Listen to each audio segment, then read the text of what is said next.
Hello guys, gals, and non-binary pals, clownfish, sea slugs, flail snails, aquatic trolls, and all you sea hags in the YouTube universe. Welcome to the channel and welcome to the end of Kraken Week. This segment is produced and directed by Philip McCracken. Well, first of all, what is a kraken? In the real world, a kraken is an enormous mythological beast said to appear off of the coasts of Norway. In D&D, a kraken is similar, but it's a much older, ancient sort of primordial beast with a high intelligence, magical abilities, cult worshippers, and many, many minions.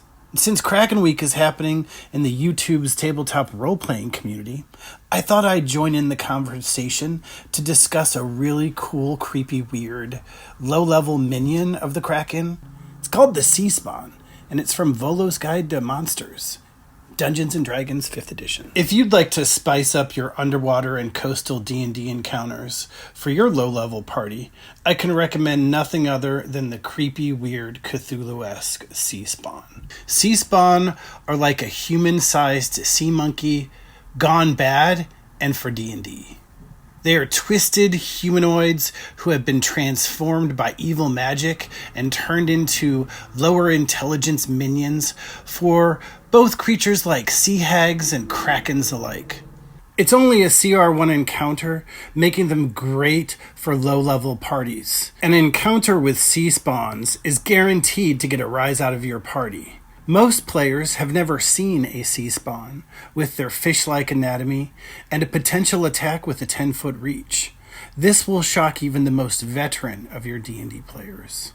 The stat block in Volo's Guide to Monsters allows you, the DM, to custom fit the sea spawn to your exact needs, with things like poison quills, a bite attack, and a 10-foot reach tentacle that does the auto grapple.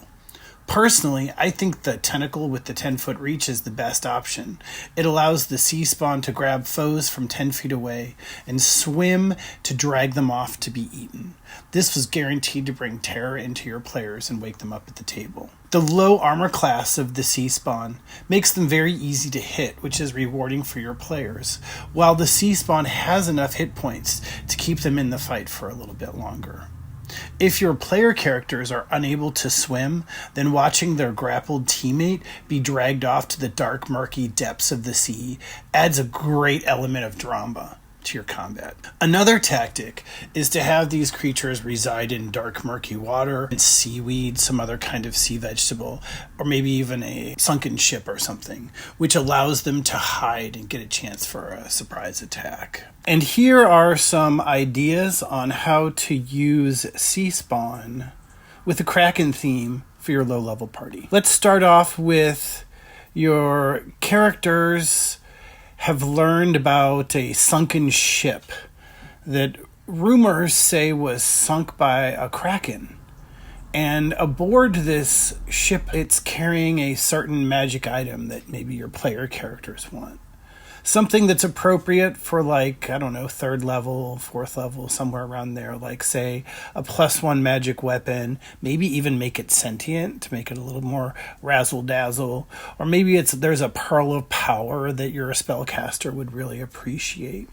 So the adventure involves them going and following these rumors, finding out the location or the whereabouts of the shipwreck. And in the back of their mind, they'll always be thinking, well, there's a kraken out there. We really cannot take on a kraken. Or maybe it's not a kraken. Who knows? It'll be in the back of their mind. Maybe it's a MacGuffin. A clever group will hopefully get some potions of water breathing, go down to the shipwreck, and discover that the area has resident sea spawns. The story being that, yes, the kraken did indeed sink this ship carrying the treasure, and it either ate up the crew or turned the crew into sea spawns and then left the area. And what the player characters are encountering are the leftover members of the crew that were not devoured and transformed into sea spawns. Player characters fight the sea spawns and discover that the rumors are true. Maybe there's a reward for some information back back in town or something, and then find the item they're looking for. The second idea for a low-level encounter would be a very cliche Kraken cult. So a Kraken cult has started up in a nearby coastal town, and of course the player characters are unaware of this because it's a cult, it's not very big. They go into this town, and a nobleman or perhaps a wealthy merchant has a son in their early 20s who has gone missing, and the players are hired to go find him. The players do their thing in the town and eventually track his whereabouts to a cult who worships the Kraken. Occultists are twisted and seek enlightenment, and in turn for this, they offer themselves to the sea, only to be turned into sea spawns by the Kraken. The player characters eventually uncover the cultists, their fishy activity, and suspect something is going on at the docks, only to investigate and discover that the person they're looking for has already been turned into a sea spawn. The party can then attempt to capture the son who has been turned into the sea spawn and bring him to his father, and maybe his father can find a way to turn him back. The third idea is perfect for one of those I need to have an encounter in the back of my pocket just in case. You never know what players are going to do. So in this encounter, the player characters are on a ship, or maybe it's a ferry boat, and they are overhearing the crew talking about rumors of a Kraken that has been sinking ships nearby. Now, once again, this is a clue, but it's also the MacGuffin. Some of the players may be bracing for an attack on the ship. I need to go swim, walk on water, whatever. But that's not going to happen. That's, like I say, that's the MacGuffin.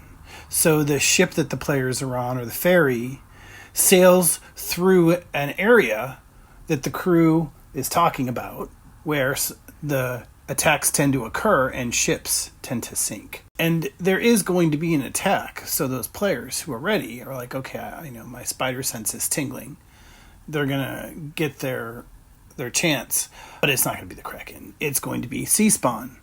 And the sea spawn either climb up the side of the boat and start dragging off NPCs and player characters, or maybe the sea spawn have tentacles instead of feet, kind of like Ursula, the sea witch, and they shoot themselves out of the water up onto the deck, kind of like sometimes fish can do that, like a flying fish or a dolphin or something. Sometimes aquatic creatures will shoot themselves up out of the water and onto boats. Maybe they'll do something like that. And once again, start dragging off NPCs and or player characters into the water off the ferry boat or the galleon.